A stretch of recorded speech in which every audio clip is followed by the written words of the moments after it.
In depth, the murder of JaJa. This is the third episode of the series In Depth. In this episode, I will go through the murder of JaJa from Jaro City, who was shot and killed at the end of August 2012. JaJa, whose real name was Jalen Stogner, was a 17-year-old member of the gangster disciple gang Jaro City, whose main enemies are O-Block and 600. As you all know, the war between Jaro City and O-Block/600 was the worst in years 2012 to 2013. People like Lil B, King Von, Boss Trell and T-Roy were out dropping multiple bodies each. However, according to Jalen's mother, Marla, her son was not a member of any gang, but that he has been a victim of gang violence in the past. When JaJa was 14 years old, he was beaten up by rival gang members and had his jaw broken. Marla said that Jalen had some issues going on as far as kids messing with him, trying to get him in gangs and whatnot. However, according to the Chicago Police Department, Jalen had gang ties and 4 juvenile arrests, including one for unlawful use of the weapon.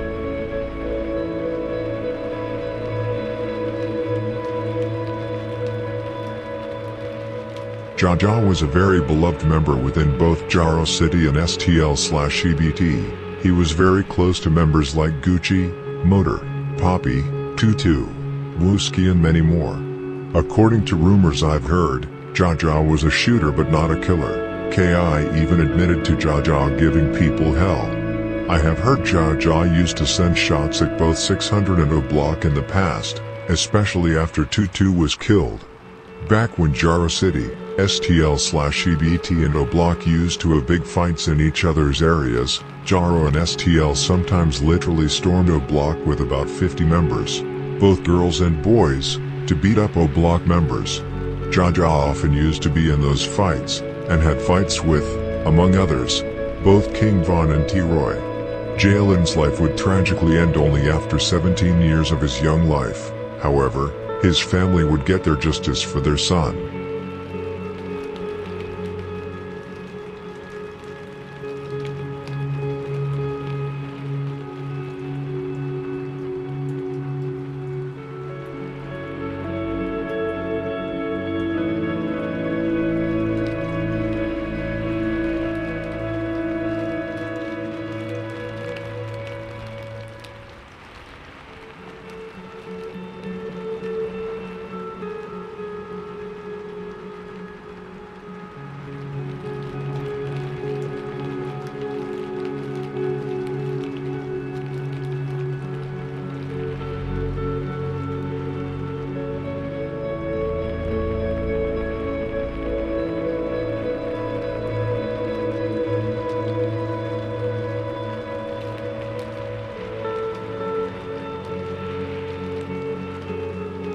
However, this murder is a bit special because it is a very random incident, that to my knowledge did not lead to any revenge. In that way, it was a very random event and tragically in a very horrible way. On August 31st, Jalen and his 2 younger brothers were unloading laundry bags from the car in the 4800 block of South Ashland Avenue. Jalen was helping his mother wash the family clothes at a back of the yard's laundry. According to Jalen's mother, Marla, a man walked past her son, and said something to him that made him upset. According to the mother, Jalen replied, "What did you say?" Just seconds later, shots were fired. The man that walked past JaJa upped his gun and shot JaJa, striking him in the right side of the chest, to later escape the scene. JaJa stumbled into the laundromat before collapsing and losing consciousness. Jalen was rushed to John H. Strother Jr. Hospital of Cook County where he was tragically pronounced dead. What was so horrible about this murder, apart from the fact that a teenager's life ended, was that it happened in front of his mother and his 2 younger brothers, only 4 and 11 years old. Right in front of their eyes, their big brother was shot to death. I cannot imagine how difficult it must have been for them and their mother. Jalen's mother said they will be traumatized forever. These are Jalen's mother's own words. "Just to see my son lying in that puddle of blood, and I could not do anything to save him. I just called and screamed his name, and he just was not responding. Just before Jalen was killed, Jalen was doing the things a typical 17-year-old lives for. He recently celebrated his birthday and had been practicing to get his driver's license. Marla said their family moved from Iowa to Chicago when Jalen was 15. Only since they moved there did gang members try to recruit him, even breaking both sides of his jaw. After some brushes with the law as a juvenile, Marla said Jalen was focused on the future. He was entering culinary school. His passion was cooking. Now, she said she must do what no parent ever wants to think about: plan her son's funeral. What was even more disgusting about this murder was that it was about race. Jalen was killed because of his color.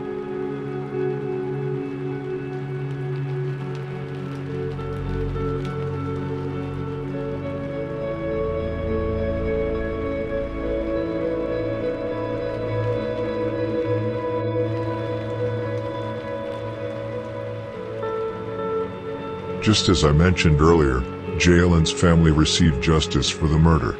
Just hours after the murder, a man was arrested by the Chicago Police Department in connection with the murder, who got brought in for questioning and later charged with the murder. The man who was arrested was 17-year-old Alan Padilla. I will now go through the court documents that are available on the internet, where you can find out in detail what happened. JaJa's mother, Marla, testified that on August 31, 2012, around 4 p.m., she drove to a laundromat on 47th Street and Ashland Avenue with Jalen and two of her other 4 children. She parked her vehicle in front of the laundromat, and Jalen took a laundry bag from the vehicle and stood in the laundromat doorway. Alan Padilla, whom Marla had never seen before, walked 12 to 15 feet from Jalen and said something to Jalen. Jalen asked Padilla what he said. Marla testified that Jalen did not reach for anything, have a firearm, or go after Padilla. Rather, Marla told Jalen not to argue, and told Padilla that Jalen was not here for any trouble. Padilla then lifted his shirt, pulled out a firearm, and aimed it at Jalen. Jalen turned and ran inside the laundromat, and Padilla shot the firearm 3 times. Jalen was shot, with the bullet entering the right side of the back of his chest, and with the bullet lodged in his lower right lung cavity. Marla screamed, begged and told Padilla, "That's my son." Padilla stared and pointed his firearm at Marla, but turned around and ran down an alley near the laundromat. Marla entered the laundromat and saw Jalen unresponsive, bleeding out of his mouth. Police officers rushed Jalen to the hospital where he was sadly pronounced dead.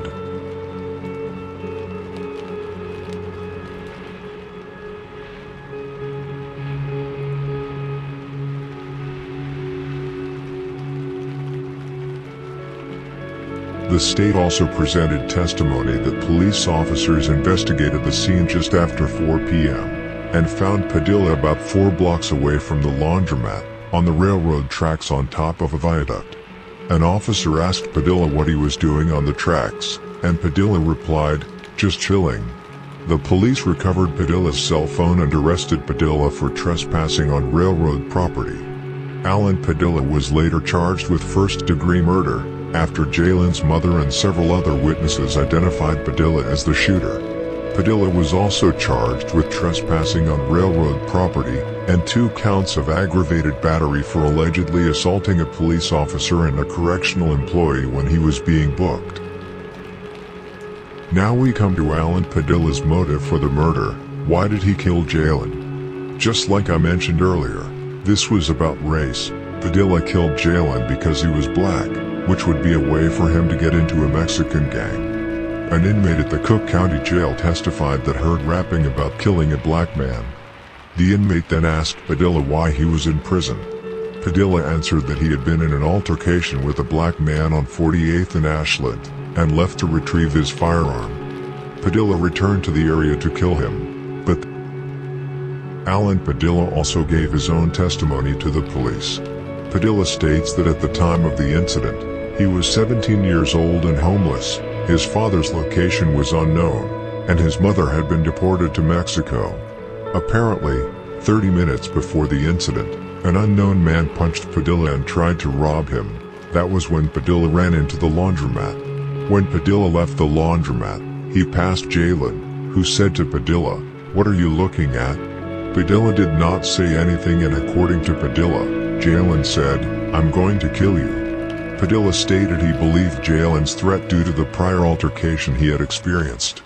Padilla walked away from Jalen, but Jalen apparently said something to him again. Padilla then turned around and saw Jalen reach into his waistband. Padilla thought Jalen had a firearm and shot Jalen twice and then fled into an alley.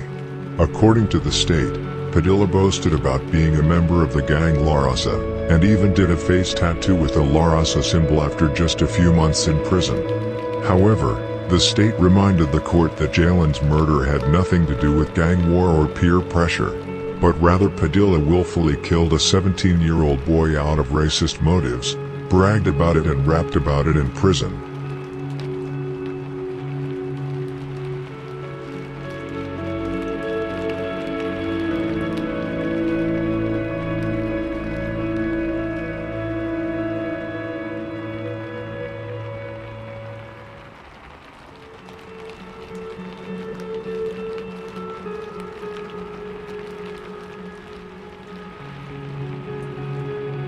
Padilla had a very difficult childhood, which was raised in the trial. The defense addressed the factors regarding Padilla's youth, first arguing that Padilla suffered cognitive disabilities, ADHD. The defense argued that Padilla was psychotic in prison, that he had a history of being medicated, and that he was impulsive and had difficulty controlling impulsivity. The defense also addressed that Padilla experienced outside peer pressure and negative influences, having had a father who abandoned him, a mother who struggled with alcoholism and was deported, and a grandfather who had provided stability but died. Additionally, the defense argued that Padilla had suffered trauma at a young age, having to defend his mother from domestic abuse at a young age, and having been possibly raped as a child. Padilla also had a prior juvenile and criminal history. The state observed that Padilla received probation for possession of a stolen motor vehicle, and violated his probation multiple times before killing Jalen 22 days later. Alan Padilla was later convicted of the murder and a number of other crimes, including beating a police officer. He was sentenced to 65 years in prison. His projected parole date is set to be in the summer of 2077. Mark, Jalen's father, read a victim impact statement describing the hardship he faced after his son died, stating that he had lost his only son to the historical ongoing racism and gun violence in America. Mark stated, "This cowardice murderer sitting here should know what it's like to get life without parole for his racist, senseless first-degree murder." Padilla stated in allocation that he didn't mean for things to happen that day, and apologized to Jalen's family. He explained that all he needed was a support system to direct him in the right direction, but things happened, he said. Padilla then said, "I live with this nightmare, and it haunts me daily, and again. I'm sorry to my victim's family, as well as I'm sorry for my own family, that's it." The court stated that Padilla should have understood the bond between a mother and a son when he shot Jalen in front of his mother, since Padilla had lost his mother and grandfather.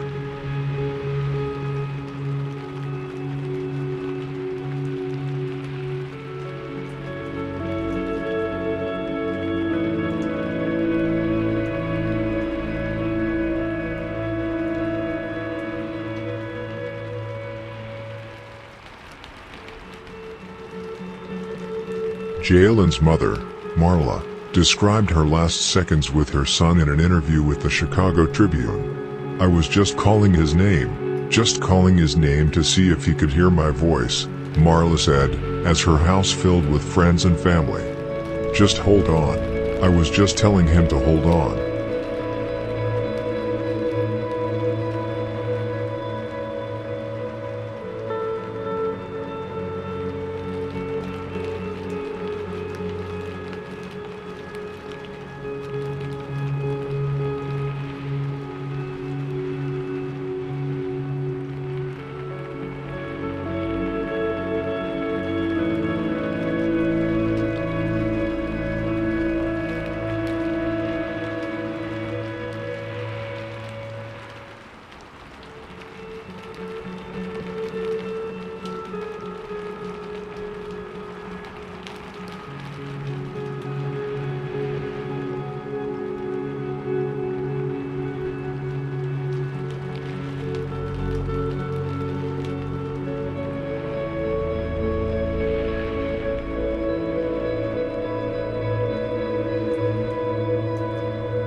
This was the in-depth episode about the murder of JaJa from Jaro City.